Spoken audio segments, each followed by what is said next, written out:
The following podcast may contain spoilers, strong language, graphic violence, and nudity. Viewer discretion is advised. This I command! Four guys and a movie. Four guys and a movie. Donnie, Brian, Rob, and Joe reviewing movies for the show. Four guys and a movie.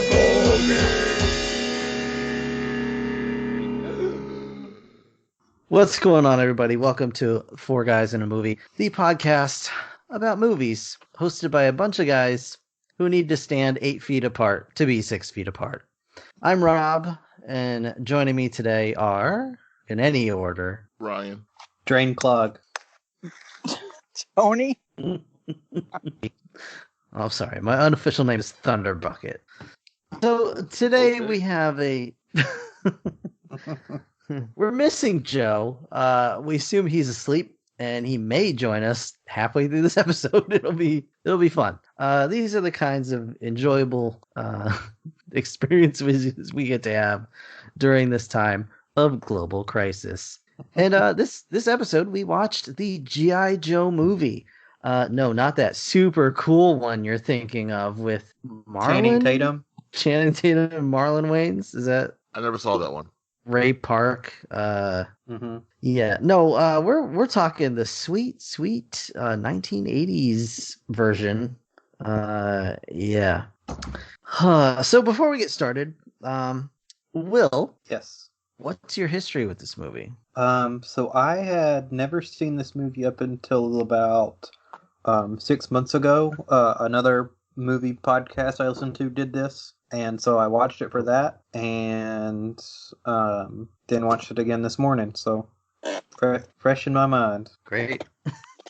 Brian, how about you? I remember when this movie came out. I remember. I can't remember if we went to theaters or not. If it did, I probably saw it with my friend Ben at the theater. I believe this was direct to video. All right. It was.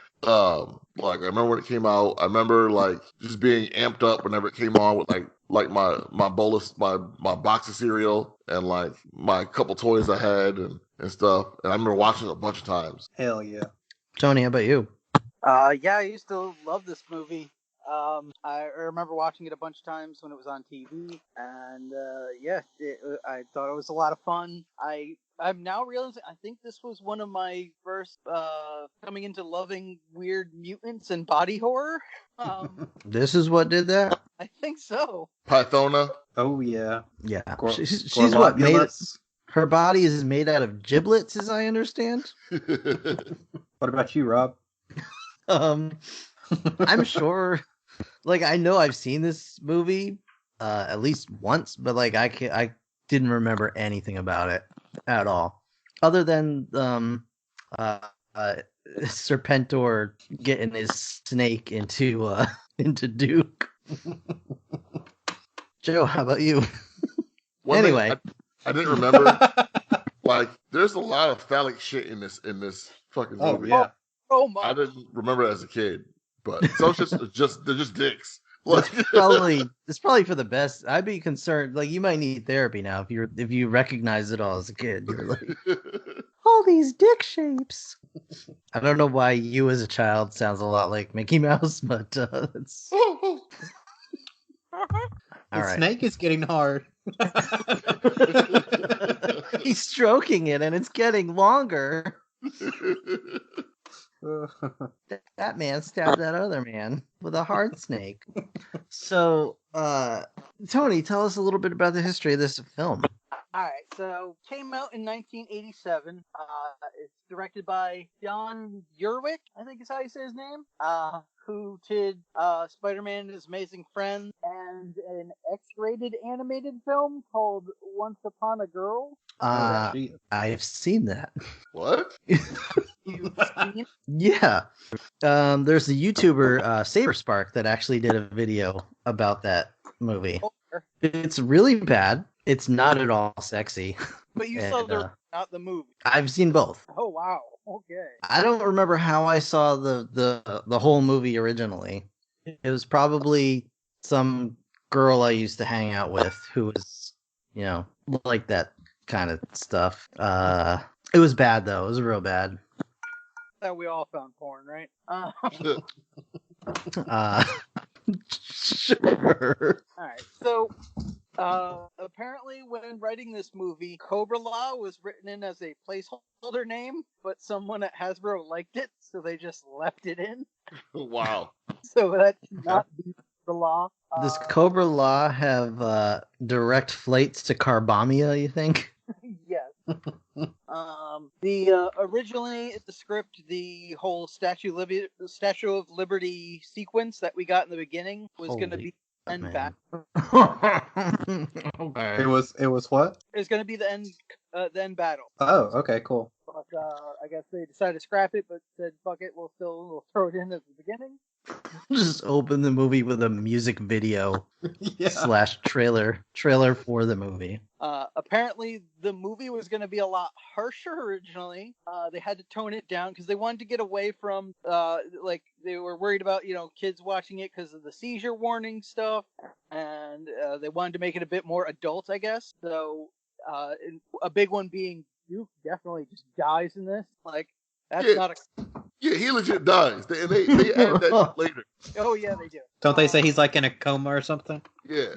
Part of the reason for that is because this movie was supposed to come out in theaters. It was going to be one of the first ones, but they had some kind of production issues. I couldn't find out exactly what, but that made Transformers come out first, and then everyone was so upset about them killing Optimus, they were like, well, fuck, we can't kill Duke now, too.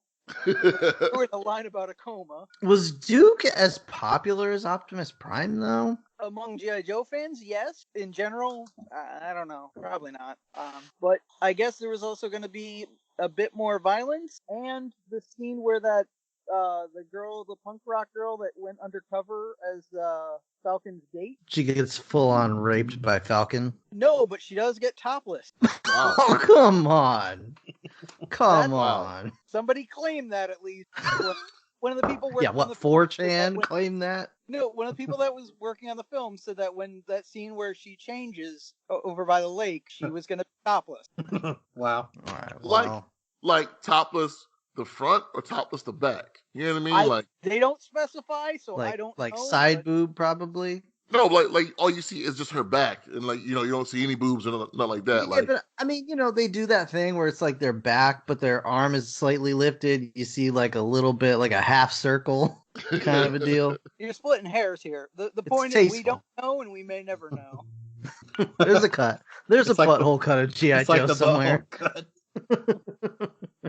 As far as the cost, I could not find anything. I didn't have the time to go deep diving, so we're just gonna have to skip that one. It's okay. But I can tell you that. Damn it, that's the content people tune in for. They want to know how much it costs. Well, I can tell you that this part of the reason this didn't get a theatrical release as well is because of how poorly the Transformer movie and My Little Pony movies performed. So I'm guessing not much. All right. Well, why don't we just dive right on in, Zombie Eyes, Brian? Head first. So what the hell is up with this opening scene? It is at the same time a music video, like the most 80s ass 80s music video you've ever seen in your life. Mm-hmm. It's like a trailer for its own movie. It's a commercial for G.I. Joe toys. Yes. It's a commercial for America. Yes. Is there and it's absolutely balls out ridiculous. I see no problem with this at all. Like this is like my childhood. Like it's pretty cool. I'm not saying it brought me back to being a kid. Like I was like jumping up and down the couch and shit. I was like, yeah. Yeah, suck it, Cobra. Cobra. So why is Cobra Commander such a bitch? He sucks. All the time. They just treat him like garbage. He sucks at everything. Like, I don't understand. How he was. We can get into more of it later, but that's just how he was. And then it starts out with this weird ass Cobra song, which I've never heard before in my life. It's like this 80s Cobra song. Mm-hmm. Like a rock ballad, and then it goes straight into the G.I. Joe theme song, which had me pumped, admittedly, briefly. Not nearly as much as the Transformers opening song. That's fair. Because that was just hard rock, hair metal lights and sounds and boners all day. Well, that was another thing. If this had gotten a theatrical release, they would have had a more rockin' soundtrack. But since I'll talk about the soundtrack. Don't you worry about that. So, if this was supposed to be the original ending, was none of the like weird Cobra Law stuff supposed to happen? Or I don't know. yeah, I like. Part of me was like, this is such a Cobra plan to like take over the Statue of Liberty because it's such an important like strategic point to take over. Like doesn't make no sense.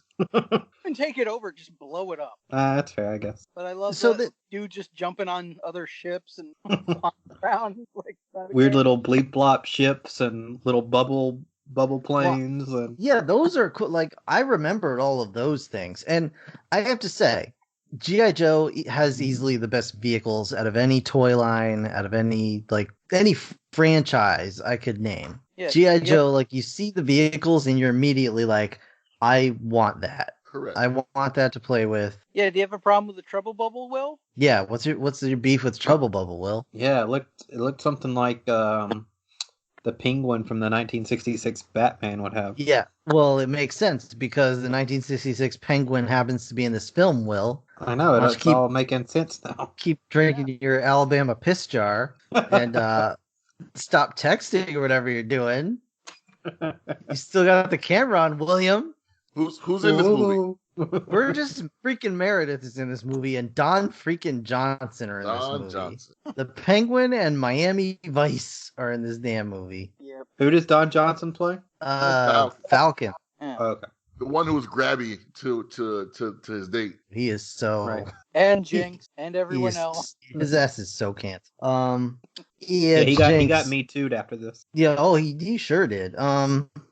So yeah, it's this whole crazy opening battle scene, and then it cuts to what is it? The Cobra headquarters Yep. Yeah. or some nonsense where I love this so scene. is is this Yeah, the it's first? pretty fun. Is this the first scene with Serpentor? Like out of all, was he introduced here, or was he already part of the cartoon? He was already part of the He cartoon. was already part. Okay. Tell me about Serpentor. Who the fuck is Serpentor? All right. So like Serpentor was Dr. Mindbender's brainchild, although in the movie they retcon that. But he took like They Star Wars it a little. yeah, he took all DNA from like all like the histories like baddest people like Genghis Khan or yada yada, all kind of shit, and mixed them together and grew a person. And Serpentor is that person. Hold on, guys. Joe is calling. Okay. Hello, Joe. You're on speakerphone. That's dangerous. Yeah, we're all on the podcast. We're only about 15 minutes in. All right. Bye. That was dangerous. You don't know what he was gonna say. I was hoping He for could have that. been like, fuck you, Rob. That's fine. Well, listen, as you know, that's pretty much my bread and butter right there. Joe? So yeah, Joe's my bread and butter. So do keep telling us about Serpentor. No, I mean like that's really it. Like he has all the best DNA to be like the strongest fighter and like the smartest person and all kind of bullshit. You know, like shows do. He's basically Russell Crowe in Virtuosity. That's exactly what I was gonna say. Oh, yeah, okay. I never saw that. They gave him a murderer's brain. And So he flies around in one of those old McDonald's So yeah, well, do you remember how Chicken McNuggets used to come in that golden container? Yeah, So I don't know. all right, I whatever. remember the So chicken for those nugget listening- toys. Yeah. and Rob. So and I don't remember the cartoon. So I'm pretty sure I had stopped watching the cartoon by this point. But I still had some of the toys. And I had Serpentor, and he had the glider. He had his Segway of Doom that he uses in this film, and it was His rascal. his little rascal scooter. The rascal And of terror. It's like legit. Looked like it was made out of the same material as the container old Chicken McNuggets used to come in. It was like this swirly gold like styrofoam, but it was plastic, but it looked exactly the same. And I miss it very much to this day. So before Serpentor showed up, was Cobra Commander in charge? Yes. Okay. And So- also clarify, Rob did not misspeak. He didn't mean to say the old McNugget container. He meant the old container, or the container that old McNuggets used to come in, because they were always gross. That was back before they were white meat. Yeah. And so there's always that one or two that had that chewy, gristly, Oh, yeah. kind of shit in it. God, so gross. So gross when you just get one that's just a pocket of fat. Yeah. Ugh, God. That's what taught me how to like pick my last bite better. Oh, yeah. Try to make sure the good one is last and eat the shitty ones first. That's what taught me to go my ass to Wendy's. Oh. I had a 10-piece today. Oh, so good. So good. I ate that like I was dying. So yeah. And here's where, like, not just here, throughout the whole movie, but here's where, like, I kind of start to be like, this is just the Transformers movie. It's just that. They just changed the characters out a little bit, and it's pretty much exactly the same. Starscream is Cobra Commander. Right. It's the same voice actor. Yeah. But it has the same basic idea, which is not, let's make a fun movie for kids. It's let's kill off old characters and get new ones in, so they have to buy the new figure. Right, and we'll talk about that too. But this scene starts out like, it reminded me a lot of like Starscream's coronation scene, where it's like Starscream's all like, "I'm the big boss," and then like the new big boss shows up and just like kicks his ass to the curb, kind of a deal. Yeah, I love the scene because it's basically everyone telling Cobra Commander he ain't shit, and it's like it's hilarious. Yeah, it was crazy. It's like every member of Cobra's just like, yeah, you suck. You're just the worst. Get out of here. You ruin everything. It's the whole classic bit where he's like, yeah, and my team is going to support me, right, guys? And they're like, no, you suck. But all this is happening because somebody broke into Cobra Complex. It's this, what's her name? Pythona? Well, so someone does after the scenes. Someone breaks in. Oh, so wait, why are they? Who's Cobra Commander in trouble with that? He's like explaining. Is it Serpentor himself? Because they fucked up the Statue of Liberty mission or whatever. Yeah, the mission, which was what? Fly at the Statue of Liberty, fly around the Statue of Liberty. It doesn't matter. It's like the gnomes of South Park. Step 1, step 2, step 3. Whatever. It doesn't matter. Basically, Cobra Commander he used to be the guy in charge, and like he always obviously he lost. He's always going to lose because otherwise you wouldn't have a show. No, you'd have a better show actually. Well, but after a while they brought in Serpentor, so Cobra Commander just got crappier and more whiny. But he was a man. He used to be a man. Except when he was Joseph Gordon-Levitt. And he was never a man. We'll get into I don't get that joke. It's okay. The big reveal in the live-action G.I. Joe movie is that Joseph Gordon-Levitt is in fact Cobra Commander. Oh, really? Yeah. And that was the exact reaction the audience had too. He was like Duke's best friend or something like that. Yeah, it's a real Dr. Doom. Speaking of, where the hell is Joe? He said he was hopping on. I don't know what to tell you. I don't know. He's a grown-ass adult. Anyway, yeah. So after all that, like, Starscream Commander gets a tongue lashing, and I don't even know what happened. The alarm starts going off. Yeah, someone breaks into their base, and it seems like it's an assassin trying to kill Serpentor, and Cobra Commander is like, all right, now's my chance. So he intentionally like leaves the Serpentor like unguarded or whatever, and so the assassin can get to him. But it turns out it's not an assassin at all. It's Pythona. Pythona. Yes, Pythona. And she's using all these weapons that are like biologically based. Yeah. She is anti-Queen Supreme. Yeah. She's just like this awful goopy mess. I used to work with someone that kind of looked like her. Okay. But like her legs look like they're made out of giblets and stuff. It's gross. It's weird. Okay. Rob don't like giblets. All right. And it just, I don't. She's got a freaking chitlin monster running around. And she's got like a freaking whoopee cushion that like farts out knockout gas, or like I don't even know. The It's best just part is insanity. when she finally gets to Serpentor and she's like, stare into my clam. That literally is what happens. She pulls back her robe and is like, "Look at this." But this is where they introduce the BET. What does it stand for again? Who knows? They say Oh. it. What is it? Black Entertainment Television. No. Something energy transmitter. Yeah. So- The what? Broadcast Energy. Oh, Transmitter. broadcast. Yeah. Which- Such a bullshit thing. Translates down to just space laser. Yeah, and it's the shit from Iron Man. His friggin' The arc reactor. arc reactor. Yeah, it's basically that. Yeah. I'm here. Hi, Joe. We Hi. just started talking about the BET. Well, sorry. I intended to be here earlier, and one of those bug planes flew by and was like, and I got stuck in a pod, and gassed you. it was gassed kind of comfortable, so I took a nap. Okay. Took a nap in a jizz pod. All right. Well, you Yeah, know, I mean, it's surprisingly comfortable.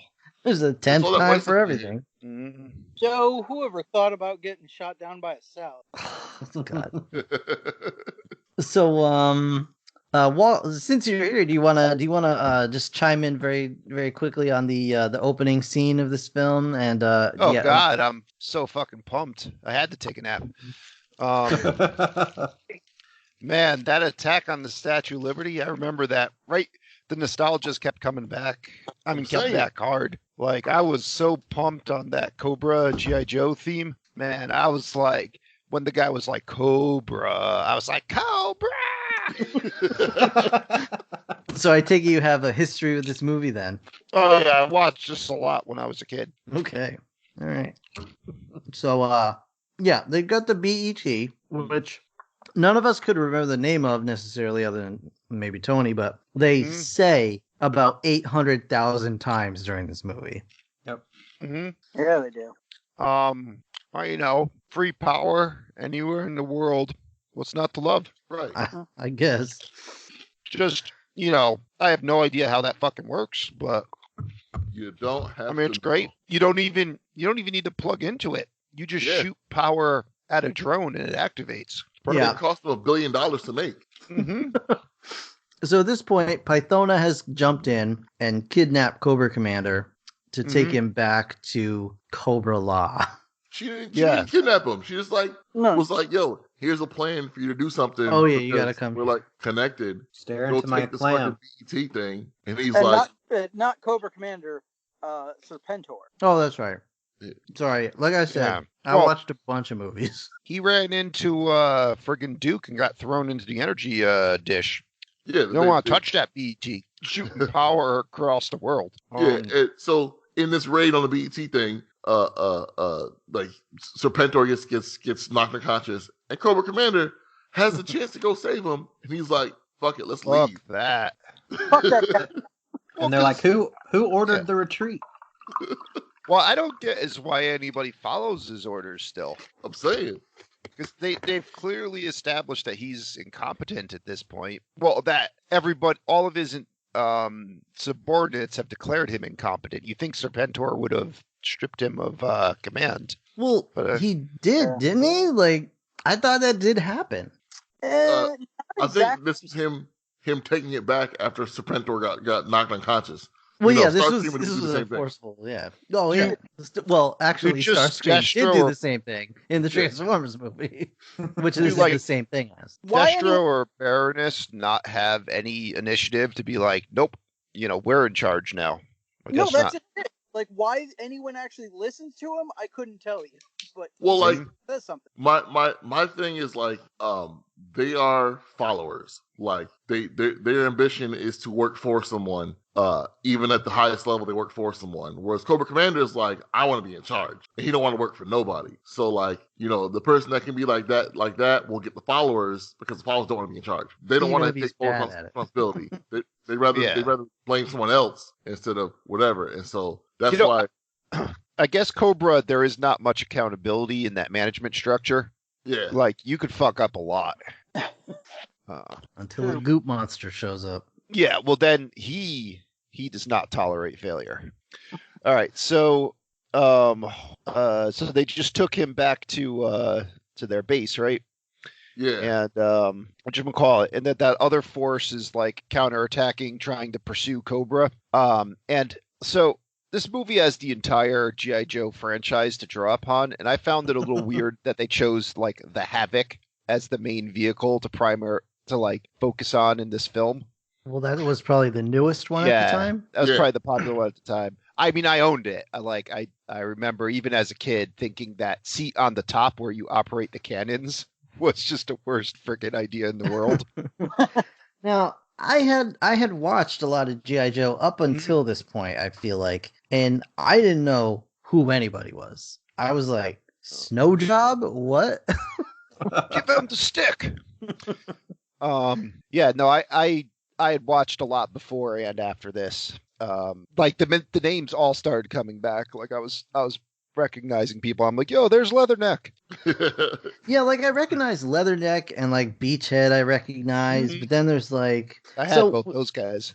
We had, and Tony mentioned this earlier, we had the same exact problem.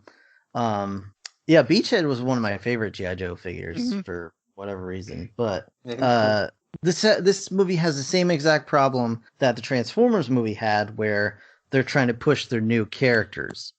Yep. And we'll get into that very soon because they start showing up very soon. Push Don Johnson real hard. Yeah, awesome. But I had to make a critical decision. Is this new crew worse, or is the new crew in Transformers worse? Oh, this one for sure. Yeah, this one's definitely worse. This one's definitely worse. I mean, neither of them are very good, but there wasn't anybody here where I was like, oh, okay, this guy's cool. Well, even as a kid, I was like, I don't know if I like any of these people other than Tunnel Rat. Tunnel Rat was one of my go-to guys. Really? Yeah. Also, the Havoc, that's the green thing the Joes are in? Yeah. Yep. Can you tell me why when Snow Job gets in it, he lays down? You had to. The figure sleepy. didn't fit otherwise. Okay, on the toy. With a name like Snow Job, you're going to be on your stomach and knees a lot. Exactly. But it's just like they show it, and he gets in there, and there's like a ton of room, but for some reason he's lying down. You gave him the old Texas Snow Job. On the toy, you kind of operate it like you were on a massage table. It had even a little spot where you put your face. I mean, it's where Snow Job likes to go. That's where Falcon shows up. Yeah. You want the mustache on or off? Yeah. Was that a full body massage? Body massage. So not only, would you rather, Tony, have the one where you're lying down, or would you rather be in the stupid chair on the top, where you're just exposed to everyone? I'd rather be in a better vehicle. Yeah. Well, okay. Would you prefer the Havoc or that stupid Cobra one with the two pods in the front that split and that one little tiny like pew pew gun on the back? The function of that vehicle made no sense, but that whole vehicle is better. Yeah, I don't know if either of them are at all passable. Yeah, I was annoyed that the Hiss tank only made a brief appearance in this movie, and it wasn't even piloted by Cobra. The Hiss tank is at least presumably the design can do its job. Like no one's in a weird position where they're like immediately exposed to enemy fire or lying down or anything like that. I will say I did have that Cobra base, and that was pretty badass. Mm-hmm. Oh yeah. So they're pursuing Cobra. You have fucking Havoc's versus whatever that Cobra vehicle was, and then Cobra just drives inside this little like crevice, and a plant grows and just captures all the G.I. Joes. Like here's the part that bothers me. Oh wait, I'm sorry, it didn't yet. No, this was when the guys came out of the ground and were just going. Oh my gosh! Yeah, which gets old fast. Real fast. Yeah, it gets uncomfortable.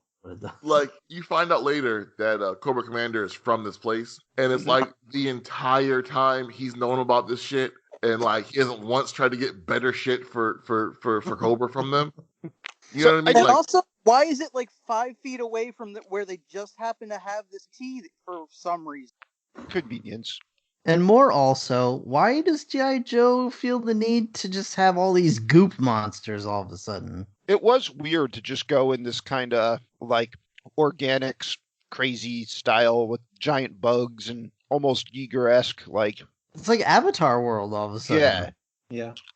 they And were we're ahead of supposed- their time. I don't know. I remember the toys were like, yeah, we're not doing this. I don't even know if there was like a Pythona or a Nemesis Enforcer action figure. I could have yes. sworn. I'm, Yeah, I I'm could have pretty sworn sure I there saw. was. Yeah. I don't know about Pythona, but there was a 3-pack with Nemesis Enforcer, Goopion or whatever, Globulus? huh? Globulus? Globula. And, Yeah. the, Yeah, Galorch? Globulus. Who Oh was- dear. Who else was in the 3-pack? those little bug soldiers. Okay. So yeah, per G.I. Joe rules, the guns are really, they're either like they're totally useless against people, but they're amazingly effective against vehicles. So these bug guys just run up with, I don't know if I could really describe their sword club things. I guess it's like a crab claw kinda. Yeah, And just beat the Joes. Yeah. beat them up. Yep. So you lose Roadblock, you lose Snow Job, Lady J. Snake But Eyes. they do introduce Nemesis Enforcer, which is like the coolest name. Like, Yeah. I thought that I character was awesome. He was pretty, he made weird noises. Yeah, He had a didn't good speak. angry face. Yeah. He He was was- like 9 feet tall. Yeah. Yeah, he was like why I love this movie. see it was like they turned loose like a He-Man character on some G.I. Joe guys. Yeah. Mhm. But then you're losing Talkback, you're losing Hash Brown, you're losing Beefsteak. Like what? Yeah. All the fan favorite characters. Well, yeah, like Snake Eyes Sand gets Job. taken down here. It's like in the Transformers movie when the fucking the Decepticons storm in on that Transformer ship in the beginning and just gun down a Yeah, lot of it's major characters. It's exactly like the Transformers movie.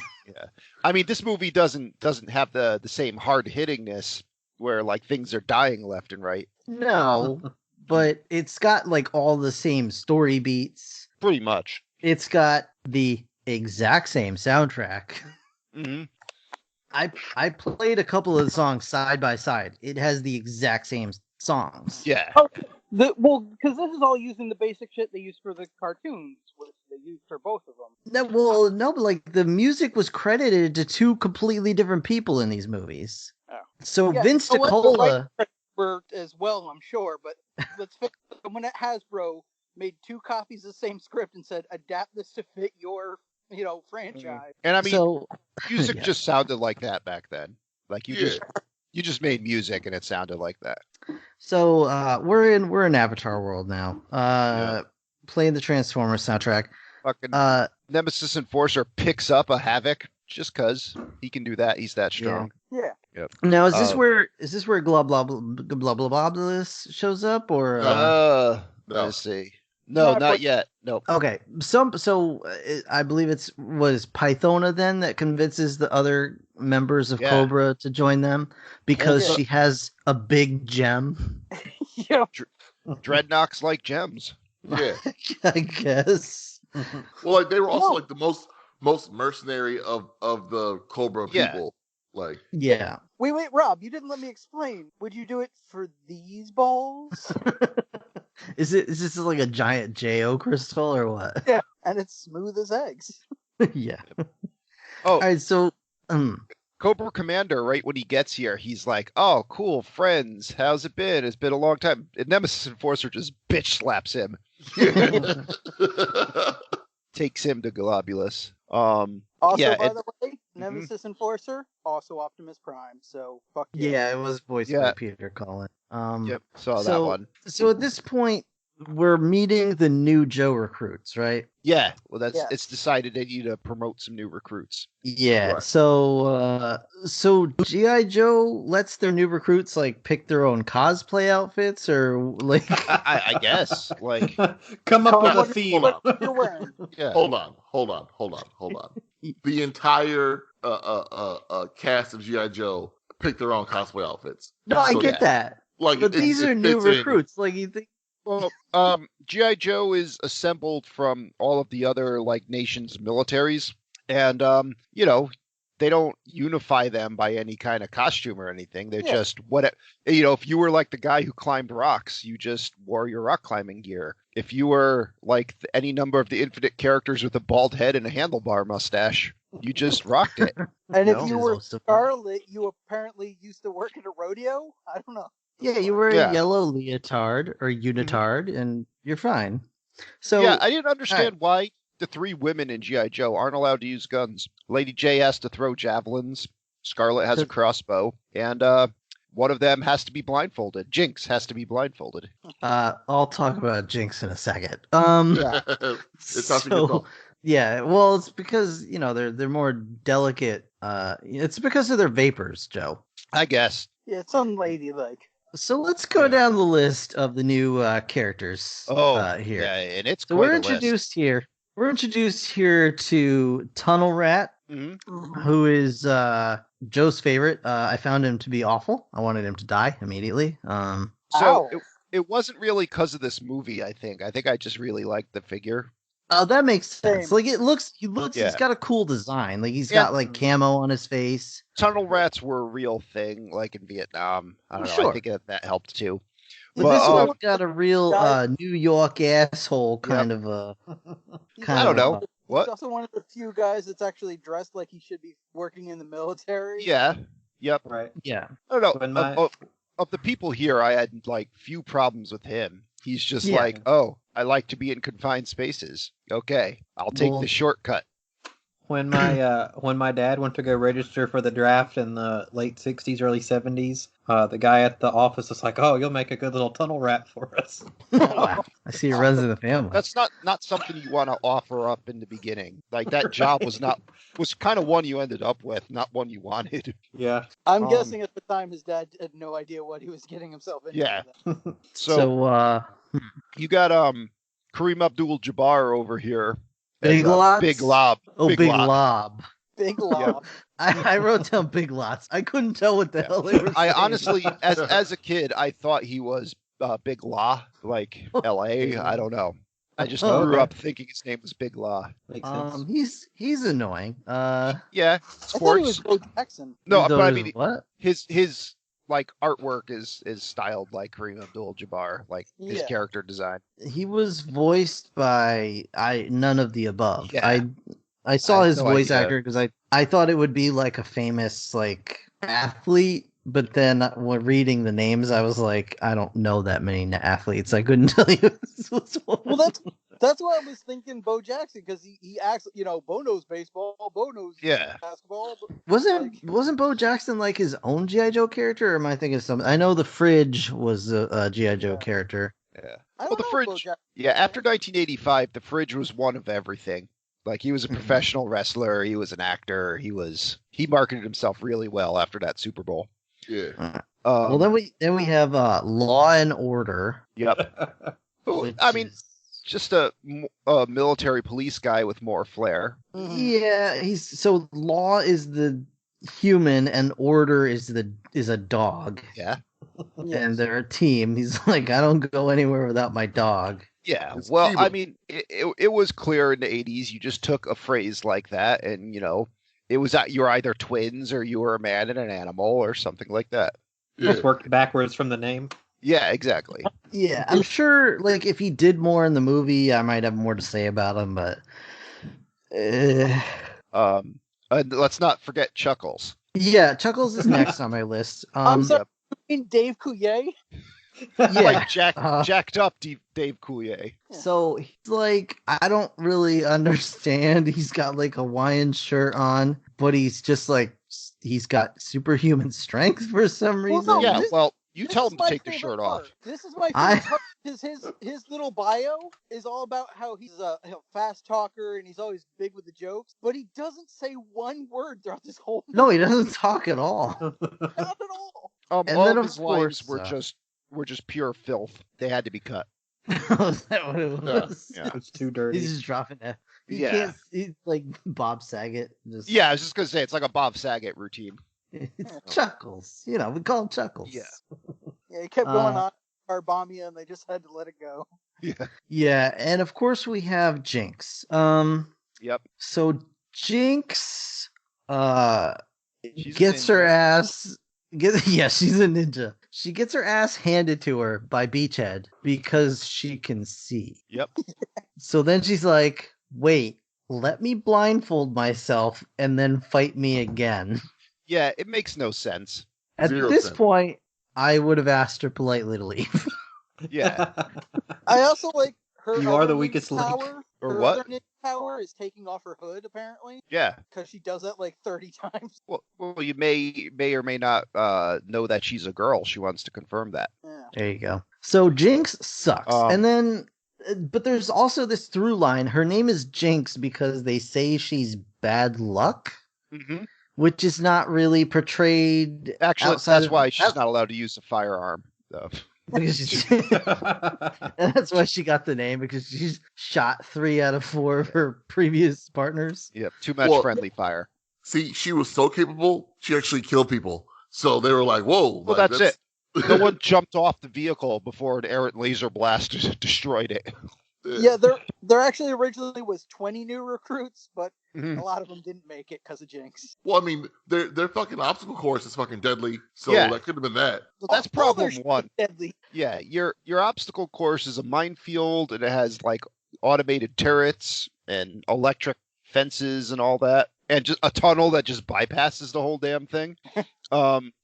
Then okay, here's the one I don't get, right? So Beachhead has Law and Order find a bomb in a village, Mhm. and he's like, "Your dog can smell bombs? What the hell? That's not allowed." I'm like, That's "What, you so want weird. him to do it?" Like, Sniff out this bomb, dude. it wasn't a new concept at that point to have a bomb sniffing dog, and it makes perfect sense for why you have the dog there. I So also, then, what's that? sorry, I also like that he's got a problem with this now. It's like you you have another member on your team that has a eagle or some shit. What was that? Yeah. The Indian guy has not Storm Shadow. I forget his name, but yeah, he's got an eagle. Yeah, like Shipwreck has a parrot. Yeah, it's not new to you guys. Go with it. Night Wolf or whatever. Mm-hmm. And then like Beachhead throws the bomb away, and the bomb sniffing dog goes and gets it and brings it back. And the whole time I'm thinking, I'm like, why is it live ammo on your training course? Good question. Where there's no point, like, because you're not simulating anything. Like, there's just a real bomb there now. So, best case scenario, like, you find it, disarm it. Worst case scenario, you kill a recruit and blow up a building on your base. Well, I that's don't the know. thing, How Joe. did You either pass and become a Joe, or you can't live. Yeah, that's it. So I want to know how Beachhead decides who does what. Because he seems surprised by the dog, but you think he would have said, "Oh, he's got a dog. I guess I'll do the bomb finding thing."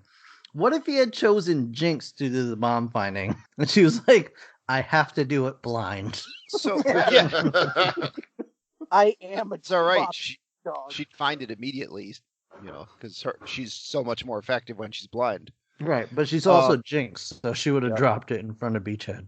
No. When she puts the blindfold on, all her bad luck's canceled out. Now she'll just like trip over it or something. And That just sounds like denial to me. Yeah, Oh, if I put a blindfold on, I'm not bad luck after all. exactly. I'm just an idiot with a blindfold. Well, It's your I- fault you got hit by that car because I was blind. I think the thing there is, if she's blindfolded, she can't see the carnage she's causing. So it Yeah. doesn't- That was the defense Matthew Broderick used, right? Yeah. I mean, I like, couldn't see it'll over the work steering before- wheel. Yeah, it'll work before a GI Joe tribunal when you get court-martialed. Like Wild Bill's on there, he'll believe you. You mean like he's my half brother will work? Yeah, exactly. So then we get frickin' Chuckles here, who throws a missile at a hiss tank.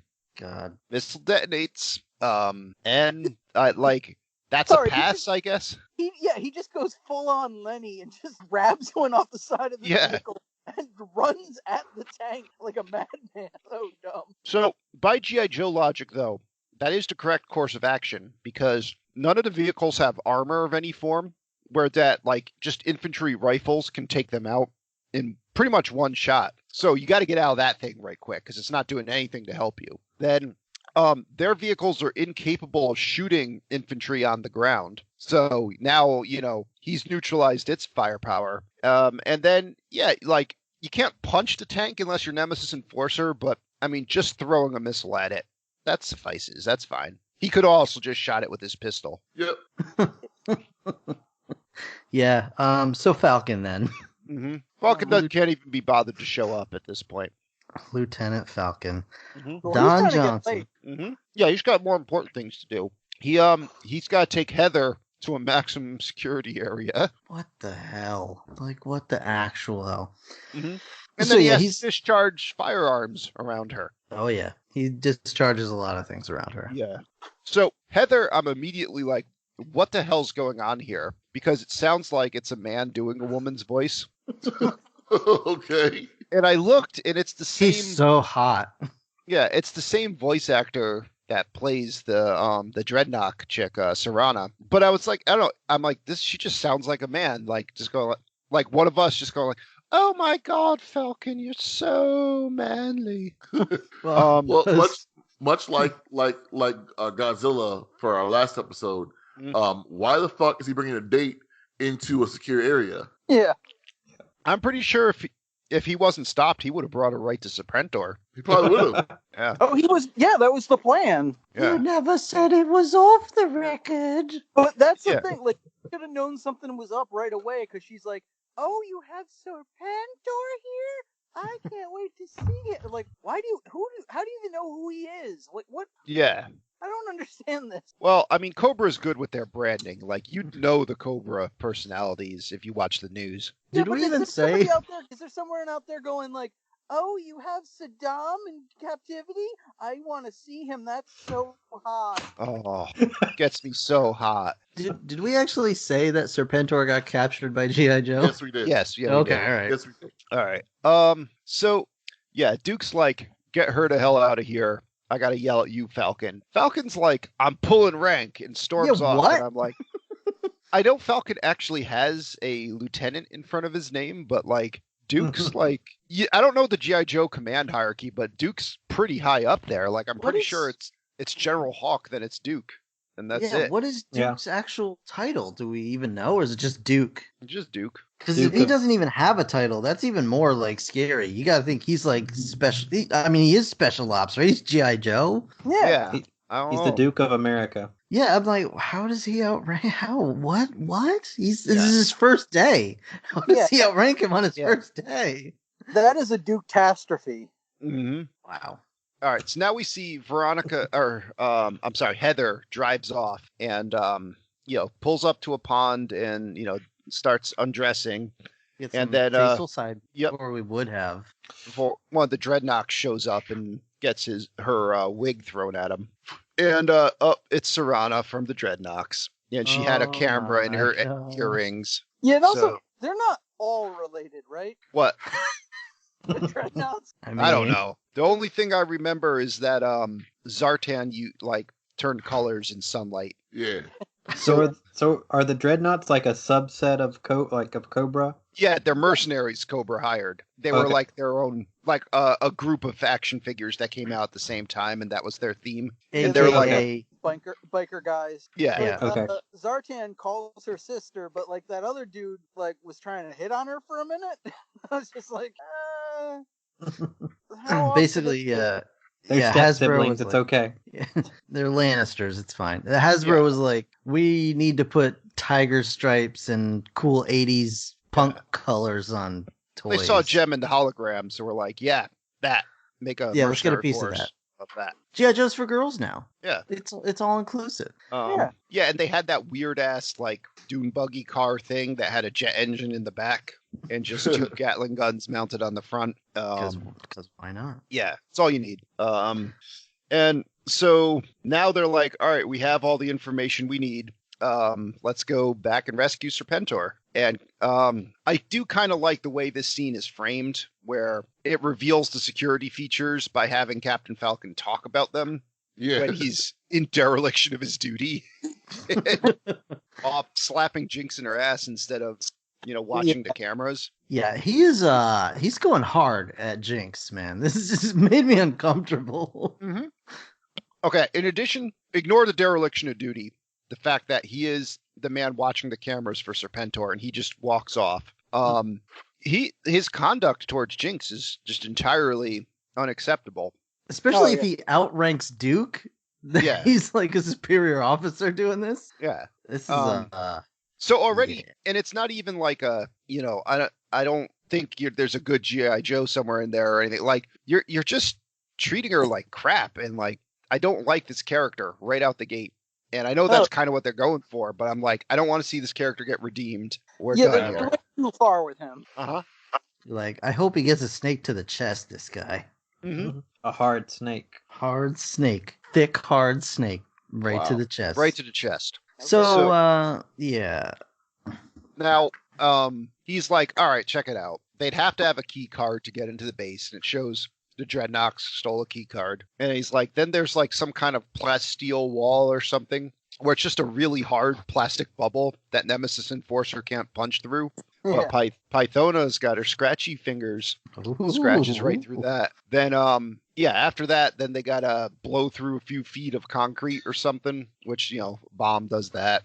I don't know how defeating any of these security features has not raised an alarm already. Because, like, I understand maybe for the key card and for that plastic door that they probably think that's still down, but they blow a fucking hole in a wall. Alarm should just go off. Well, that's another thing I don't understand. Like, I think we're led to believe that didn't go off because they had cut the alarm before going in. Oh, yeah, because he was trying to reattach it or something. But that alarm that he was trying to reattach that they presumably cut beforehand was in the room with them. Yeah. How did they do that? Maybe the explosive blast piece of shrapnel hit it.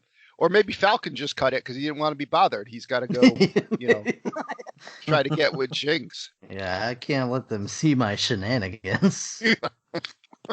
So can't get court-martialed if it's not on camera. Yeah. Long story short, Nemesis Enforcer just beats tar out of what's Bazooka and Gung Ho and Alpine, I think.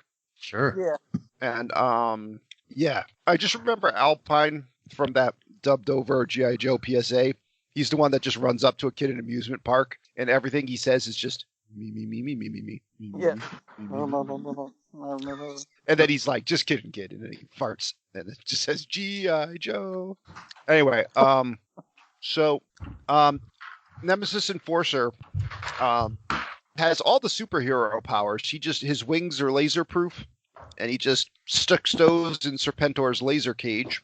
Let Serpentor get out. Yep. And they all just retire to their giant pill bug thing. Yeah, and what's her name?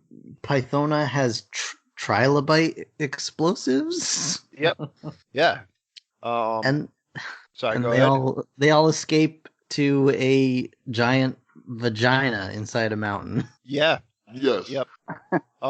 Just a big old wall vagina opens up for them when they approach. So Falcon's getting court-martialed because General Hawk's like, yeah, it's gross dereliction of duty, which it is, which would be punishable definitely with a dishonorable discharge, possibly with a firing squad, depending on the time period.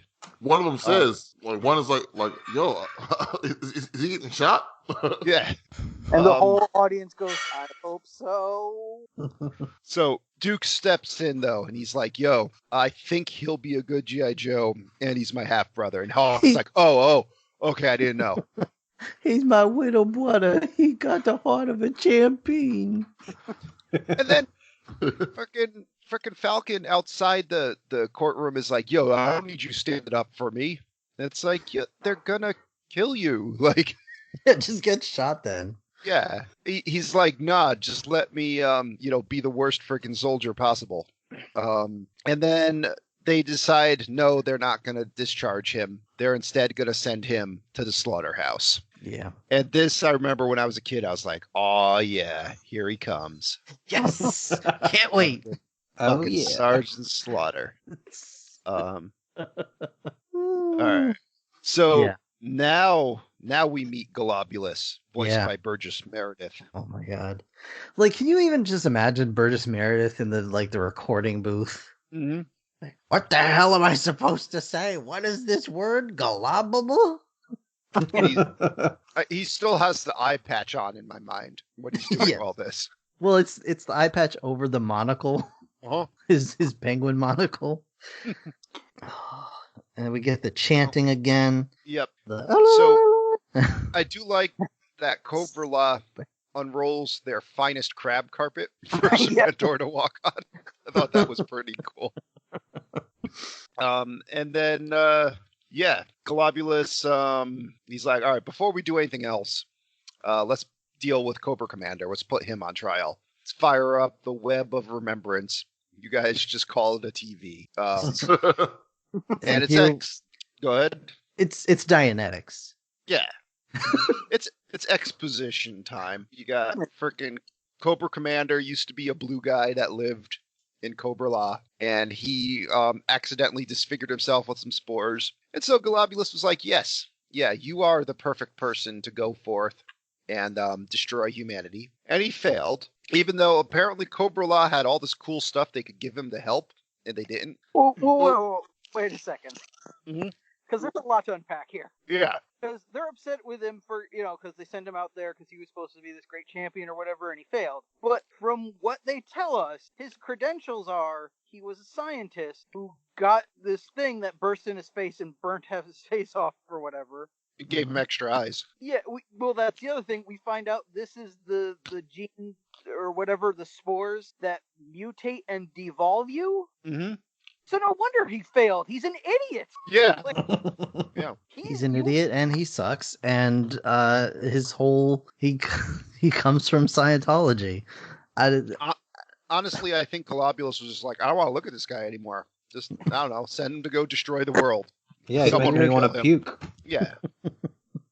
Well, yeah, first we put the mask on him, but then, well, did you hear the voice? He had to go. He just had to go. It's like, why does he scream everything he says? That's just how I talk. Well, no, see, when he burnt his face, it messed up his hearing, so he doesn't realize he's being masked Oh, up. jeez. He's got an inner ear problem. Yeah. New plan will blow up the ocean. So turns out you can grow your own ICBM in a pod like an ear of corn, and when it's done, it'll just launch into space, laden with spores. Yes. And then they're gonna use the BET Mm-hmm. to warm it up. Yep. So it can fertilize itself in space. Yeah. And then sprinkle all over the world. Yep. And somehow re-enter the atmosphere as a little spore particulate, Right. and then devolve everybody. Sure. Devolving everyone into like pale monster men. Yeah. Which I also don't get this because from what we've seen with the BET, it's a laser that fires off into the sky and gives power to everything, right? Sure. So why do they need controlling it for it to work to warm these things up? Wouldn't it Well, just do it this way? Because G.I. Joe needs to... You got to hit buttons on the console to tell it to do that. It doesn't just do it automatically. It doesn't? No. How? It only activates the things you tell it to, apparently. I don't know why. I don't know how. It just does. Fair enough. So we get they're gonna punish Cobra Commander now. Yep. By exposing him to the whatever, and we get It's getting some spores. Yeah, not the spore. So we get like a full on Wicker Man. Yep. Not the bees. With these freaking spores, and it's just yeah. He immediately tears his shirt open. Yeah. Yeah. He's ripped. Yeah. He's a reptilian. Oh. Just like And we they're like- suspected all along. And Globulus is like, hey, just fucking throw him in a ditch. And then Serpentor's like, nah, I'm gonna fuck this up. Put him with the other prisoners. Does anybody want to describe Globulus for the listeners? He kind of looks like Patrick Stewart after he got assimilated, Yeah. Okay. Yeah, but with assimilated biological bioorganic material. stuff. Yeah. Yeah, and he's also like in a floating ball thing, like some kind of Mega Man villain. Yep. And Hmm. he's got like a monocle, eye patch thing. Yeah, he does not look cool. I remember as a kid just being like, "This is our main villain." I'm disappointed. Yeah. Yep. But it's okay because we're cutting to the slaughterhouse. Mm-hmm. They just kicked Falcon out of a helicopter, as you should. Yeah. But they gave him a parachute, which they shouldn't. Mm-hmm. Huh. And you meet Sergeant Slaughter and his goons. And Sergeant Slaughter threatens to ship him out in a ditty bag. An Is that itchy, what it is? bitchy ditty bag? What Yeah, is I that, wrote- Joe? I wrote I titty have bag. I have no idea what a ditty bag is. I said, is Okay. he saying itty bitty titty bag? No, it is a ditty bag, DITY. I guess it is a military form. Usually it's DITY for do it yourself. Mm-hmm. So that's that. Gotcha. I don't know what a do it yourself bag usually is, but Unfortunately, So I on Google, this is what a ditty bag looks like. Nobody on the radio can hear you. I mean, on the podcast can, yeah, can see you. could you describe that to us? I mean, it just looks like it's like a little gunny sack. yeah, Mhm. it's Yeah. sort of A gunny sack. A All right. tiny one, because he's gonna be densed down and crushed. So Oh. here's an interesting side note. Despite having never been in the military, Sergeant Slaughter, Yep. apparently he and my father were acquaintances. Hmm. Oh, really? whoa, what? Yeah, like my dad has like pictures with him, and What's the context for these pictures? I don't know. They're just like Sergeant standing. Slaughter would have been around Connecticut, like for most Yeah. of the '80s. That's where WWF was based out of. So he may have Still done is. like he may have done stuff with the veterans, even though he was not a veteran. Yeah. Well, Okay. big in the That makes military. sense. Whether he served in it or not, I don't know. But yeah. No, he didn't. I think he it- didn't. Yeah. I think At a lot least- of military people at the time at least liked the representation of the drill sergeant. That Yeah, makes sense. Even he though, was yeah, all about America and all that. But Mhm. I know that he'd said he had met him on like several occasions, and like they were friendly to to one another. So That's cool. I wonder how he felt about when he betrayed America and joined Iraq during the Gulf War. it's funny. Apparently Sergeant Slaughter did not like that at all. He was not happy about No, that. he did not. Wait, what happened? In a wrestling angle, around the time of the Iraq War, Sergeant Slaughter became an Iraqi sympathizer, and he won the championship from the Ultimate Warrior, and ultimately had to be beaten by Hulk Hogan at WrestleMania 7. And Oh my he God. went from being like this tough guy, drill sergeant, to like a dastardly cheater. Wow. Okay. Yeah, and he'd come to the ring with the Iraqi flag and everything. Yeah, he was not happy about that. Jesus. Okay. Yeah. So I do like when they introduce Sergeant Slaughter's goon, Mercer, who is a former Cobra Viper. He Yeah. spits on a random scorpion, and the scorpion's just like, "Ah!"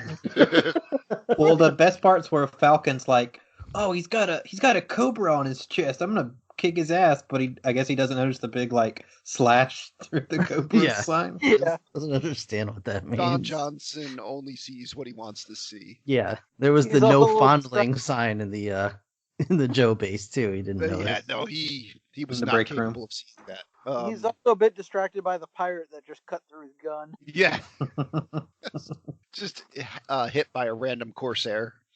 All right, so now they go and they put Cobra Commander in with the other GI Joes, and the GI Joes are like, "All right, here's the plan. When they open the door, just fucking rush him." And apparently, no one thought that that's a thing that could happen in Cobra Law. So, I like how they left them with their weapons. Yep, Like that's just part of their graphics. They can't be taken off. It's like the figure. Oh, they all carried like sidearms and grenades that you can never use. Yeah. So Snake Eyes, get your knives. I can't. They're just part of the mold. I can't actually remove them. yeah. Get on. So yeah, they just storm out in hand-to-hand combat, punch a bunch of these Cobra Law guys that were handling them no problem before, and they're running for it. And Globulus is like, "All right, everyone, calm your tits. Just let them run by the plant. Plant like goes and wraps them up in pods, and they're like, good, done." Cobra Commander meanwhile is like, yo, he grabs Roadblock and he's like, don't go over there. Look at your friends. They're dead. Let's go this way. I was a fan. Yeah. I was a man. And that's when Nemesis Enforcer's like, oh, by the way, Roadblock, here's some spores. And now Roadblock's blind, and he still like somehow like punches out Nemesis Enforcer, and then like they fall down into a river. Nemesis Enforcer's like, yeah, good enough. I guess they're done. Probably would have been Yeah. cooler if that was like Jinx, so she could actually have a point to her skill. But whatever. So that's it. So Roadblock and Cobra Commander slip out, and Cobra Commander's like, look, I'll get you out of here. You got to come back with your guys and stop this. And Roadblock is spitting rhymes this whole time. Yeah. None of which were good. And then they leave Cobra Law. And then meanwhile we go back to Lieutenant Falcon, who just managed to run his way back to Sergeant Slaughter's base, the slaughterhouse. And he was never given directions. He just got there somehow. Yeah. Maybe he followed the tracks from whatever that little vehicle Sergeant Slaughter was driving. It looks like the little go-karts from Space Mutiny. Yeah, and it's basically just like, shoot me, please. I don't have any armor around me. I've got a giant human being popping out of the top of me. Yeah, exactly. So a minor fat chat foul. Falcon just gets there, and they're like, "Oh, breakfast is over. Time to do some personal training." Oh no, they make him clean up after breakfast. Yeah. Yep. Hold on. Let's just describe breakfast. It was like the brontosaurus ribs from Flintstones. Yeah. And it was a whole table full of them shits. It was pinkish meat. It was McRibs for all. Yeah, I think they had just killed an animal and were just eating it raw. They started with the anus, like all good predators do. There's just a zebra on the table. Come and get Duke some of calls this, up- soldier. After a training montage, Duke calls up Sergeant Slaughter. He's like, yo, how's he doing? Sergeant Slaughter's like, I guess he'll be all right. Duke's like, okay, cool. I got a mission. I need you to go infiltrate Cobra's main base. Just because you can do that. And Sergeant Slaughter's like, yeah, no problem. So he goes out there, tells the guys, and Falcon's like, oh yeah? Want to make it interesting? Why don't we not bring our weapons? And Sergeant Slaughter's like, yeah, it's a great idea. Fucking idiot. Yeah, like what the hell? Quick question. Mhm. Why G.I. Joe? If Sergeant Slaughter could just go in there Yep. and infiltrate the base without any weapons, why is there even a battle? Like, why couldn't they just go in? Just do that earlier. I don't know. It does seem very weird that they just suddenly bust this move out now. When they could have crippled Cobra's operation a long time ago before this whole Cobra Law thing. But nah, they were just like, it's fun to fight Cobra. No one actually really gets hurt, so fuck it. We'll just let him show up every once in a while so we can get our taxpayer dollars and have a cushy job. So I mean, real talk. Hot Rod or Falcon? Hot Rod or Falcon? Yeah. Hot Rod. Neither. Yeah. You can't choose neither. That's not fair. Who's Hot Rod? Oh, Transformers? No, they're both just not good. Like, All right, I'm gonna say Falcon Uh-huh. because Falcon doesn't lead to Duke's death. Hot Rod leads to Optimus Prime's death. Optimus Prime's death Duke is Hot Rod's fault. survives. Yeah. I will give you that. Okay. Although how about, Hot Rod has more of a redemption by the end of it, Falcon does. how about RC or Jinx? RC. Yeah. Okay. How about we'll say Big Lots or Springer? Big Lots. Wait, was Springer the tow truck? No, Springer was the one that turned into the helicopter and the car. He was like the green triple changer. I don't remember enough of Springer. Okay, well he turns into a helicopter and a car. Yeah. So I love me Springer. Ultra Magnus or any of the other ones of those guys. Yeah, still Ultra Magnus. Well, didn't Ultra Magnus just show up and die? Like, he didn't really do much, right? No, he showed up. He didn't. He was alive by the end of the movie. Okay. He That's got put right. back The together, Jumptrons put him back together. Yeah. Yeah. Ranch or blue cheese? Ranch. Depends on what we're eating. I'm True. not eating moldy Well, cheese. For Yeah, any reason. if one of them had to go, blue cheese would go. I use ranch on more things. That's fair. I just use blue cheese for wings. That's about it. Yeah, that's it. But here's my Alright. thing. Hot Rod might have been hitting on a little kid, which is weird. It's not clear. Hmm. All right, I need to see this But- movie. But Falcon definitely would harass This is him. true. Falcon was a creep. Yeah. Yeah. Yeah. And again, Yeah, he no, doesn't do anything to be better by then. Yeah, I think Hot Rod was just an arrogant turd. Falcon is like doing things that would get you straight up like killed and got other people killed. Well, they were all hospitalized, but like he was doing in an actual military organization, he was doing really, really high crimes of just abandoning his post and all that. Yeah. All right, so now we learn that the BET is being held in a civilian lab, and Baroness can just put a helmet on and walk in there. That's Yeah. fine. Is no one checking IDs? No. No, I mean, why would you? It's only like a super secret government agency. Why would you Yeah, have any security at all, really? It's the 80s. No. yeah. No, because if you showed someone an ID, when you moved the ID, your fist would be immediately flying into their face, and they'd just be knocked out. So it didn't really matter anyway. So now Sergeant Slaughter and co. arrive on Cobra Island, and just sneak in the was it the Terradrome? And yeah, at least they have an ex-Cobra Viper who knows his way in. That makes somewhat sense. Yeah, Yeah. a little bit. Yeah. So why didn't you do this earlier and with more people? But Yeah. Also, like, since Pythona just got in there last time, why aren't they like, all right, let's up the security more now? Right. Or maybe they're just like, fuck it, anyone can get in here. Whatever. Yeah, damage is already done. Yeah. They're like, the last person that broke in turned out to be kind of cool, so let's just let people in. Let's just hope for the best. Yeah. So where are we now? So now they learn by spying in some air vents that Cobra is gonna attack the BET tonight. So they gotta go they Cobra's sent gonna Falcon. attack the BT, the Apollo Theater. Yeah. So then should we call it? Falcon's got to go off and send a message, which he immediately fails at. And then the rest of them break into the armory and set a bomb. And I do like the shot of that one computer Viper who's it says across his faceplate "intruder," and then he immediately gets punched in the face. Yeah.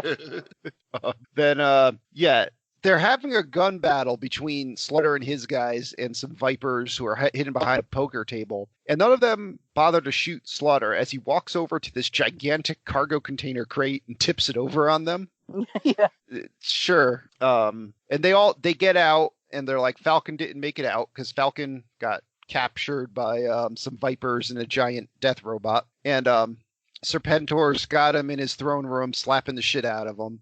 So Slaughter and his guys come back, and then when Slaughter and his guys break into Serpentor's throne room, now Sergeant Slaughter has to fight Nemesis Enforcer, who unfortunately sucker pusses Slaughter with a face octopus, Oh yeah. and then just beats the shit out of him. But I'm like, That's Nemesis so weird. Like, he shouldn't have to do that. yeah, Nemesis Enforcer is strong enough to rip through an armored fighting vehicle. He should just be able to beat up Sergeant Slaughter. You would But- think. I mean, No, Slaughter's powered by America, so Yeah. It's, yeah, Nemesis Enforcer has to heal on him. But needless to say, like Serpentor, the moment they start shooting at him, he cowers and like makes this like, "Oh, Nemesis Enforcer, save me!" kind of cry.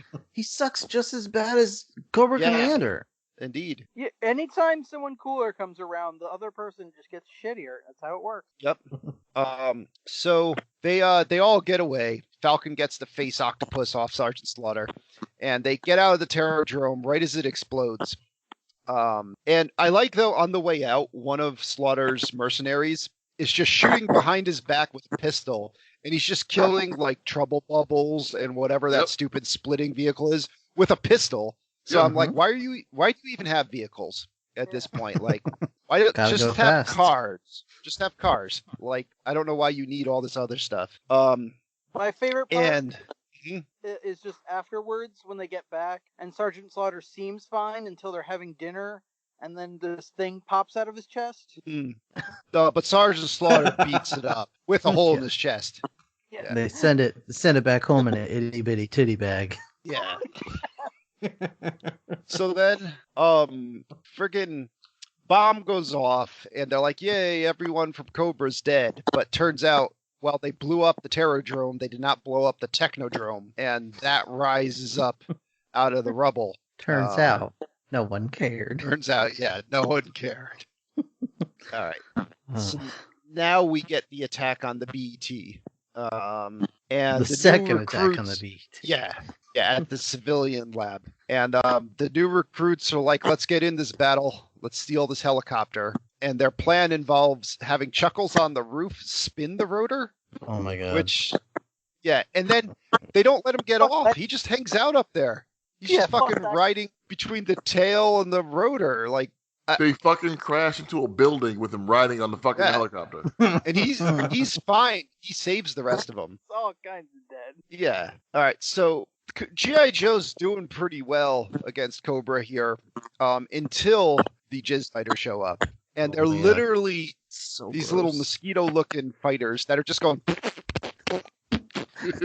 And they're literally it's making that sound, and they are shooting white goop They all are over shit the joke. ropes. They are. They're just shooting ropes. Mhm. Ropes of goop.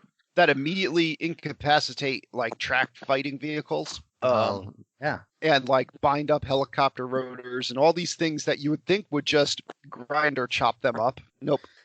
So the chopper gets jizzed on and crashes through like all the floors in a building, and everyone's fine. You know, they all just walk out of it like it's an A-team. The sound effect crash. is so awful. That's really the bad part of this scene is like, could they have found any other sound effect? Other than Yeah.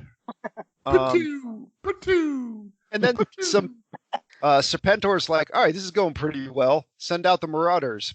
And these big ass worms just show up and start screaming everywhere and just fucking rampaging all over the place. yeah, They're there's like- freaking kaiju in this. Yep, they're crushing tanks. They're just dominating here. Until Duke figures out that you just got to shoot him in the belly. But it's too late. They get to the BET dome. Nemesis Enforcer pries that shit open, and they're getting away with the BET until Sergeant Slaughter and his crew show up to counterattack. However, Serpentor is like, I ain't having that. I'm gonna throw my fucking snake spear at you. So he strokes the snake and it becomes hard, and then he just throws it like a javelin. Like you do. Like you do. That's Oh, just good time. that's how he gets down. Even though he seems to only have one snake that he's wearing as like a collar, he can just pull as many snakes as he needs to out of Yeah. back there. They, see, they grow out of his neck. That's what it is. Yeah. It's like your neck You pillow. might be right. So Duke's like, no, and jumps in front of Falcon and takes a snake to the chest. And you're like, God damn it. And then Mothra shows up and steals the BET and flies off. Duke's in a coma, and that's it. Like, the bad guys have won. They take the frickin' BET back to Cobra La, turn that shit on. You got just, a time worm's journey till all humanity's destroyed. Can What we is talk about the time worm? apple time worm? Mm-hmm. That's how you tell time in your advanced society. So it's know. legitimately a stick with notches in it. And a little, it doesn't even look like a worm. It looks like a little snake. This little worm is like just circling this little stick. Yeah. And when the worm gets to the top of the stick, that's how they know that the space Cake is done. space cake is done. Oh. What if the worm just died on the way up? Like, he had a heart attack or something. fell off. Fell off. Just fell. Oh, yeah, you just put the Guys. stick down and the worm fell off. Well, we got to talk about. Wait, no, Yeah. isn't this how you also learned how to tell time from Golden Books? Yeah, that's Yeah. true. Lowly worm. So The scene with Duke, I'll be right back. yeah, it plays out legitimately like he's dying. Like Right. it's this long drawn out scene. Everyone's crying. Everyone's crying. You get to see the tears of a man. It's When from Hawk turns around, Hawk, yeah, he's just bawling. no, it's like they made a point where like whenever someone says he's in a coma, it's not showing their face. And when they say he gets better, no one is saying it. Like it's not showing a person saying it. It's like in the narration. Because he died here. Like, he fucking died. Yeah, they definitely originally wrote it that he died. Like they couldn't show his face because he had big old X's for eyes. And his Oh, last wow. words to his half brother was "Stop being a piece of shit." And then he died. And just so you guys know, not only did they originally write it that he died, I believe they actually got to the point where they animated a different ending scene that was at his funeral. Oh wow! Wow. But they, of course, they took all that out and threw in the ADR lines of he's in a coma. Yeah, because it's like this off screen, like he's just lying there in I don't know, was it Scarlet or I don't even know who was there, but it's just like, no, Duke, he's in a coma. It just sounds like from like far away. It's like, it's okay, he's in a coma. Don't worry about it. Oh no, not blah. Yeah. What? Oh no, Duke, you were always my favorite brother. What am I gonna do for the 2.5 hours you're in a coma? Who's gonna let me not get fired? Oh my goodness. So yeah, the whole scenario turns into a monster mash now. We get like this I'm one. back. Where were we at? We're talking about we briefly touched on the death scene again, or the coma scene. I'm sorry. Joe. Yeah. Yes. That was great. Well, he evacuated his bowels, but he's just in a coma. My browser history. Yeah, and then we went back to the monster mash that was currently happening. It's basically Contra meets Hollow Knight is the best way I could describe it. All right. Yeah, you get this like the dialogue is just terrible in this movie, but in the scene, it's like this one dude's like, "Hello, hello, hello," with a terrible, yeah. Then he's like, adios, adios, adios. Adios, yeah, adios, adios, adios, and I'm like, oh my god, please, just kill me. Can we just talk for a second about when their G.I. Joe's going to counterattack, and it's doomed to getting them captured, but the new recruits want to come along, and Beachhead's like, he goes to General Hawk, and he's like, yo, did you see the training I gave them? Like, these guys are not ready for anything. Leave them at home. It just totally, like, cock blocks their chance to go on the mission. Yeah, and so, like, why are they here? I don't know. Why are they in this movie then? Yeah. Did you talked about the counterattack and they get captured and all that? No, we haven't even. That's where we're at right now. Yeah, that's okay. where we're going. So yeah, at this point, Roadblock has met up with Flint and Lifeline and a very snake-like Cobra Commander, and he gets in contact with what's that? He's a Muppet. Yep, get in contact with General Hawk, and they're like, "Yo, don't just drive straight into Cobra Law like an idiot." Or I'm sorry, you drive while everyone else just runs into it. And General Hawk's like, "Do that? Okay, cool." And yeah, they all just get captured by a giant plant. Yeah. Cobra Law wins. Roll the credits. So yeah, now it's up to the new recruits who just take a helicopter to the Himalayas in like no time at all, and like Flint and Lifeline and Roadblock. That's basically it. But Tunnel Rat actually does something useful. Cobra Commander at this point just totally devolves into a snake and is no longer capable of leading them into Cobra Law. So Tunnel Rat's like, yo, I hear rushing water. I could get us in there, no problem. And sure enough, he does get them inside Cobra Law right as the Dreadnoks are about to seal the tunnel off, which appears to be their fresh water supply. So I don't know what their plan is to weather the spore apocalypse. Yeah, because there were some time they had to like cut off the. Yeah, I don't know. Joe, question. Yeah. I can't remember, but does Cobra Commander come back after this? I don't remember either, actually. Probably. He does, but I How'd they don't explain him remember. being a snake? That's the thing. I don't remember if it's the same guy or just someone else saying they're Cobra Command or what. So, Well, to be fair, Go ahead. go ahead, Joe. Oh, I was gonna say this movie is direct to video, so they basically could just ignore anything that happens in it. Mhm. Just say it's not canon. Yeah. You know, Cobra Commander maybe just could have gotten better. It's like, they turned me into a newt. Or got better. Okay, all right. So the this is when we get that awful line where Tunnel Rat pops his head out of the water and the Dreadnought's like, hello, hello, hello. And Law just comes up behind him and is like, adios, adios, adios, and punches him. And fucking Chuckles pops out of the water and punches one Dreadnought into two others, knocking all three of them out of their little helicopter boats. Which I wish helicopter boat was a real thing, because these things look really fun to just drive around. They're like bumper cars. But Yeah. it's like helicopters. I'd probably want a windscreen, though. I don't know. Just reaching my arm up into a helicopter blade doesn't sound fun.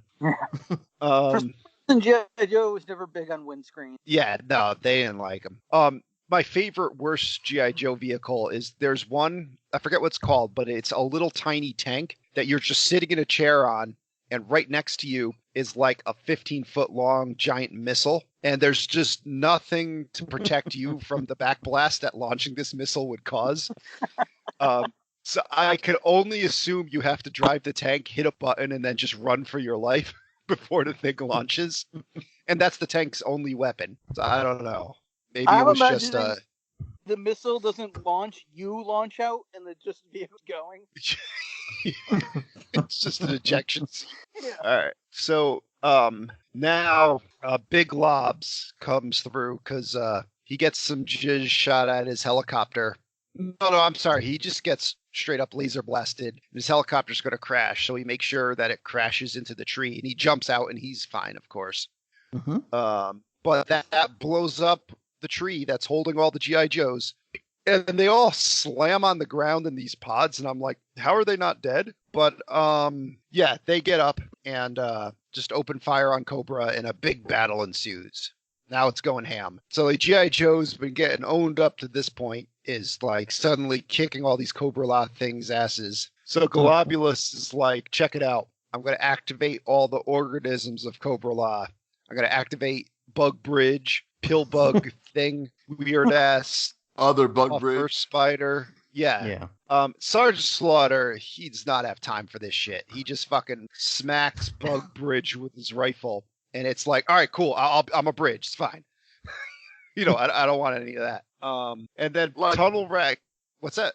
Like, what's the purpose of these creatures being just like there? Because they're not like, aside from the ones that are bridges, the rest are just like parts of walls. Like it's just it's the I weirdest don't know thing. what they do. They're Thetan distributors. Okay. They're one with the collective. I think they are engineered such that they eat something that you don't want accumulating, and they poop out something that you want. Okay. I think one of them usually goes on tour with Guar. Yeah. Uh, You could go purchase a virgin eater from this place. So now, whatchamacallit, they beat up a bug bridge. Tunnel Rat gets frickin' eaten by this giant worm and just blows a hole in the side of it. And he comes out of it laughing like a maniac and just runs off. And you're like, okay. It really is the most bizarre scene. He's like Yeah. salacious crumb laughs. He's like, it just disappears off screen, and you're like, all right. I don't know what I'd do if I just busted out of a giant worm like that, but you know, maybe it would be a sebaceous crumb laugh. Yeah. So now Hawk and Jinx and Falcon and Sergeant Slaughter advance on the palace. They're all fighting these giant spiders, and Hawk's like, I'll stay here. You guys go up ahead. And so they get in the palace, and now we get this series of one-on-one battles. It's a 6-man tag. You got Sergeant Slaughter versus Nemesis Enforcer. You got Jinx versus Pythona, and you have Falcon versus Serpentor. Mm-hmm. And Globulus at this point couldn't care less. not one fuck. Not one fuck. He's like, we won. Who cares? He's like, I'll just part the sea or the ground like Moses and fucking create a crevasse here. And so the fight is actually pretty serviceable. Like I liked these battles. Friggin' whatchamacallit, like up until when Pythona's kind of taking care of Jinx, so Jinx is like, all right, well now I'm putting on my blindfold. Yeah. Just immediately let's do kicks this her for ass. real. Yeah. Hmm. I'd rather Sylvester Stallone just turned his hat backwards to power her up. Well, It's a like double that's elimination. what she should have done. Just turn her mask around. Yeah. Or have the lights go out so they're both in the dark, Mhm. something that makes sense. That would make way more sense. But then Well, you wouldn't got to do it have so. him. It had Or to be if like, if Pyth, go ahead. it had to be like Pythona would turn the lights out somehow to think she has the upper hand because she's able to see in the dark, and then what's face would be like, this is better for me, and then beats her ass. Like, Yeah, or like throw one of those face octopuses on her, and then like Jinx is like, I'm okay with that. Blinding me, tentacles, I'm okay with all these things. Yeah, I deal with Falcon. Yeah. Why does she wear a mask that covers everything but her eyes if all she really needs is something that covers her eyes? Yeah, you think she would just knit like a trap door on that she can just pull down and button closed? Yeah. Now Sergeant Slaughter just beats the fuck out of Nemesis Enforcer. He just gets him on the ground and starts dropping elbows on him Oh, and yeah. it stuff. really does. This is for Duke. This is for me. And this is for the United States of America. Fucking chuck his ass in the chasm. One Pi- one thing I didn't get is like he can fly. Yeah. Yeah. Not Oh, as wow, not yeah. if he doesn't have a rib cage anymore from Sergeant Slaughter beating the shit out of him. It's pretty much. It was like an all-purpose disposal hole. Basically, they were just like, "All right, we don't need any of these characters anymore. Just push them into this hole." Now, frickin' Falcon over here, he's getting wrecked by Serpentor and his stupid like flying jet ski thing. Uh-oh. What's up? Joe? We lost you, Joe. Joe? We lost Joe. Dun dun dun. Hello. Yeah. You back? Oh, he's Yep. back now. So yeah, Serpentor violates the no capes rule That's and it. pays dearly for it. That's exactly what my note says too. It says no capes rule. Yeah, That's great. fucking gets his cape shoved in that little like thruster thing on the back of his jet ski thing, flying jet ski thing. I will definitely say either don't wear a cape or don't have an open fan standing right behind you. Yeah, Some kind of or exhaust take your port. frickin' cloak off before you get on that. And that's it. Serpentor just gets pulled in there and goes flying off to God knows where. He's out of the fight. So now Falcon, however, lands on he's the only one on the right side of the chasm to stop the BET. Right. Globulus, though, is like, yo, I'm a giant snake man. I'm just going to kick your ass. And he does really like. Let me get out of my But- giant beanbag chair flying device. His floating Yogi Bo. And then fucking the time worm, the advanced timepiece here, suddenly, turns into a liability when Falcon fucking jams it in Globulus's eye. How I heard- Globulus survives that? I heard don't know. Rolex is coming out with a time worm piece. Yeah. The new advanced model. Right. I'm gonna wait for the Time Worm Part 5. Wow. Yeah, that's fair. But Globulus seems to recover pretty quick from this. Mhm. Not in time though to keep what's his name? Keep Falcon from turning off the BT. But Globulus is like, yo, I already won. My shit's evolved. Deuces. Humanity's dead. I'm out. I'm getting back in my Yogi Bo. I don't know where I'm going, but I'm out of this film. So Falcon's like, all right, I asked the solution. I'm just gonna crank this shit all the way up, and it's just gonna destroy space. And we're good. I'm pretty sure this is how we're planning on dealing with this virus too. Yes. See, to BET, you could just have it shock every single coronavirus particle. There you go. Yeah. I'm just gonna aim a big old microwave at the sky and hope for the best. So Falcon gets across the chasm in probably the dumbest way I could think of, which is Sergeant Slaughter takes off his belt, grabs Jinx, spins her around, Oh yeah, and then I forgot Falcon about this. jumps across the gap, grabs her ankles, and Sergeant Slaughter just fucking throws the two of them. I'm like, that's not how inertia works. Like, you And just Jinx is ripped in immediately, half. yeah, you just immediately fall in the chasm by more than doubling the weight that Sergeant Slaughter's throwing around. But anyway, so that works. They're all across the chasm. They just run out of Cobra La. And this movie, like, it resolves everything quick. Like, Cobra La just blows up. They're like General Hawk calls up, is like, Duke's fine. Yeah, we saved the world. Falcon and Jinx just immediately make out. Yeah, it's They gross. see the It's awful. spores. They're like, I'm pretty sure they animated Falcon's tongue going in there. That was just a time worm. Yeah. Duke's A-OK. The spores are burning up in the atmosphere, and they're just like, it's over. Yo, That's Joe. Yeah, That is kinda it. nice. Done. It's nice. All right, so we're gonna take a quick commercial break. Mhm. Boop.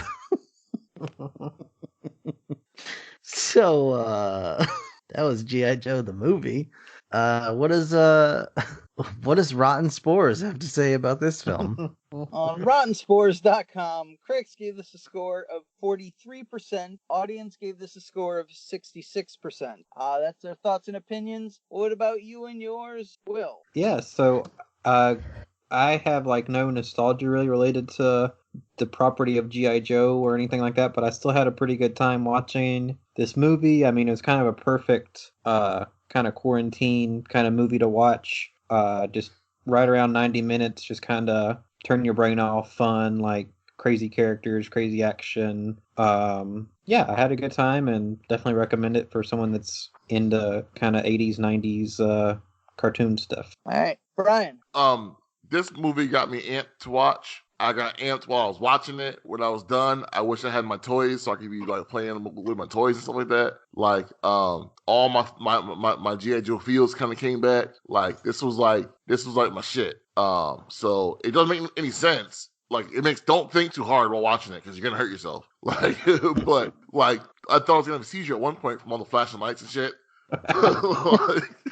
But like grab yourself a box of cereal, something full of sugar, get like, some soda or something like that, and like fucking sit down and watch the shit and get all hyped because that's what I want to do again. So I say watch it. All right. Yeah, I say the same. Like some of it might be nostalgia, but I think it's just, it is dumb. Maybe less dumb than the Transformer movie, but like certainly in there either way. But It's a photo finish. Yeah, it really is. but either way, Tony's giving his opinion. yeah, Yep. either way, it's a lot of fun to watch. I enjoy all the action. It does move pretty quick, even though I really hate like most of the characters we have to spend time with. I still enjoyed it. So yeah, I definitely recommend this. Joe.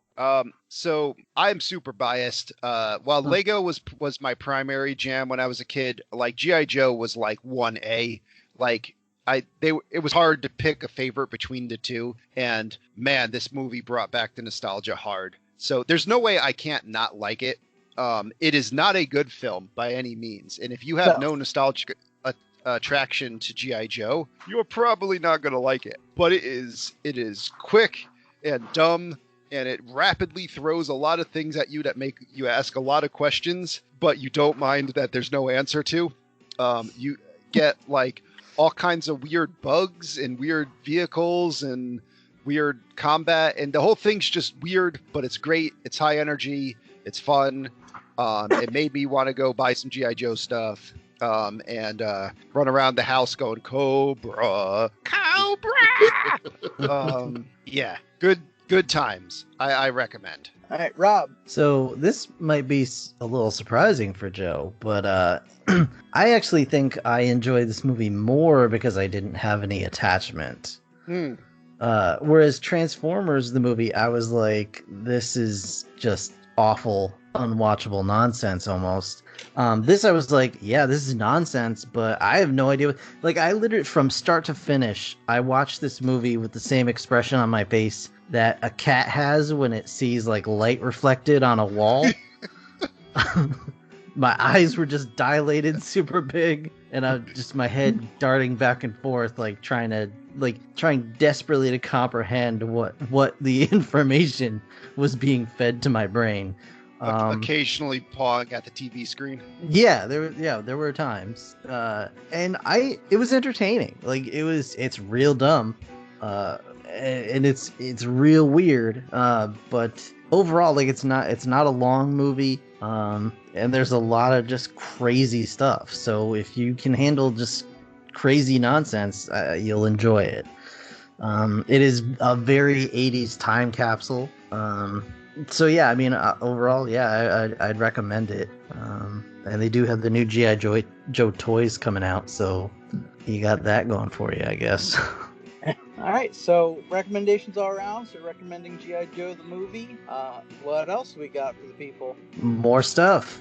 Yeah, we kind of don't have it's more of a fly by whatever right now. We're putting out some content. So next we'll have another movie that we think you might like listen to us talk about during this quarantine time. Yeah. Just stay tuned. And hopefully we'll all set alarms so we don't fall asleep. Oh, an alarm was set. It was ignored. You jerk. You. Anyway, so yeah, that's gonna be our episode for today. We want to thank you guys so much for listening again. Now's the time to tell your friends about our podcast, get the word out there, and if you have time, and most of you should, leave a positive review on iTunes or wherever you get your podcasts. Those reviews actually help to promote awareness of our little show here. And it really will help move us along. So I'd appreciate if you would just take the time to do that. You can contact us by email at the4ampodcast@gmail.com. You can find all of our old episodes and all kinds of different content at 4ampodcast.podbean.com. And of course, if you want to support what we do and give us a little scratch here and there, because everybody could use a little extra now and then, join our Patreon. Everything we do starts with a P. It's hard to keep track. Patreon.com/4ampodcast. We have exclusive episodes there, and just some fun, weird content as well. And that would just help us out. Anything else, gents? That's it. Nope. Be All safe. right, guys. Good. So we will, like Tony said, be safe out there. We will see you again real soon. Deuces. Bye, guys. I Adios, adios, adios. Good night, everybody.